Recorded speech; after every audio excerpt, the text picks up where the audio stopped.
Hi అండి, నమస్తే. Welcome to my channel chai biscuit. ఈరోజైతే మంచి టేస్ట్ ఉండే దాబా స్టైల్ పప్పు చూపిస్తున్నాను.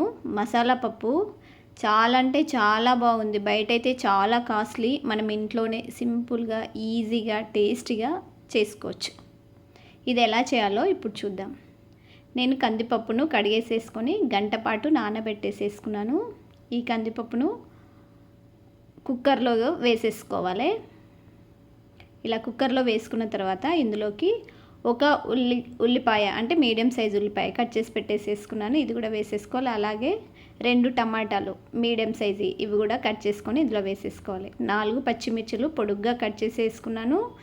అలాగే ఒక బిర్యానీ ఆకు, 4 వెల్లుల్లి రెబ్బలు వేసేసుకొని కొంచెం వాటర్ వేసుకోవాలి, ఎక్కువ వేసుకోవద్దు. ఎందుకంటే గంట పాటు నానబెట్టుకున్నాం కాబట్టి వాటర్ కొంచెమే పడతాయి. ఉడకడానికి కూడా ఎక్కువ టైం పట్టదు. 3 విజిల్స్ అయితే సరిపోతుంది. ఇలా 3 విజిల్స్ వచ్చిన తర్వాత ఇప్పుడు ఇలా ఉడికిపోయింది.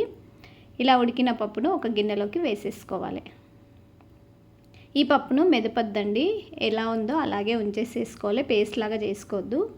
ఇప్పుడు ఇందులో నుంచి ఈ బిర్యానీ ఆకును తీసేసేయాలి. ఇలా మంచిగా ఉడికిపోయింది కదా, టమాటాలు మంచిగా ఉడికిపోయినాయి. ఇప్పుడు స్టవ్ మీద డిష్ పెట్టేసేసుకొని నేను 1 స్పూన్ బటర్ వేస్తున్నాను. ఈ బటర్ కావాలంటే మొత్తం బటర్తోనే పోపెట్టుకోవచ్చు. నేనైతే 1 స్పూన్ వరకు ఆయిల్ కూడా వేసుకుంటున్నాను. ఈ ఆయిల్ మంచిగా వేడిగానే 5-6 వెల్లుల్లి రెబ్బలు సన్నగా కట్ చేసేసి పెట్టేసేసుకున్నాను. వీటిని ఇందులో వేయాలి. ఈ పప్పులోకి ఈ బటర్ వేయడం వల్ల మంచి టేస్ట్ వస్తుంది. ఈ పప్పుకు మెయిన్ టేస్ట్ అదే. ఇప్పుడు 1 స్పూన్ జీలకర్ర, ఆవాలు, 2 పొడుగా కట్ చేసుకున్న పచ్చిమిర్చి, 2 ఎండిన మిరపకాయలు, అలాగే కొంచెం కరివేపాకు వేసేసుకొని వీటన్నింటినీ మంచిగా ఆయిల్లో ఫ్రై చేసుకోవాలి.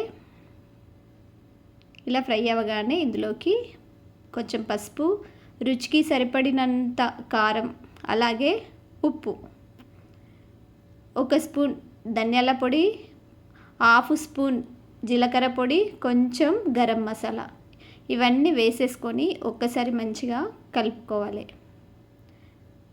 ఇలా కలుపుకున్న తర్వాత ఇప్పుడు ఇందులోకి ఉడికించుకున్నటువంటి కందిపప్పును ఇందులో వేసేసుకోవాలి. వేసేసుకొని ఒక్కసారి మంచిగా కలిపేసేసుకోవాలి.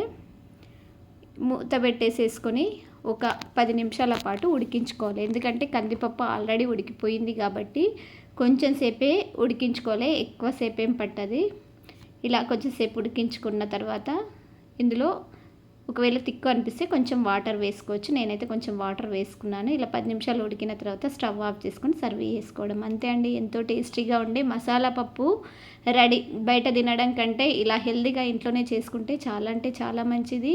టేస్ట్ కూడా చాలా బాగుంది. ఇది రైస్లోకి, రోటీలోకి చాలా అంటే చాలా బాగుంటుంది. మీ అందరికీ ఒక స్మాల్ రిక్వెస్ట్ ఏంటంటే మా ఛానల్ను ఎవరైతే చూస్తున్నారో ఇప్పటివరకు ఎవరైతే సబ్స్క్రైబ్ చేసుకోలేరో వాళ్ళందరూ తప్పకుండా సబ్స్క్రైబ్ చేసుకోండి.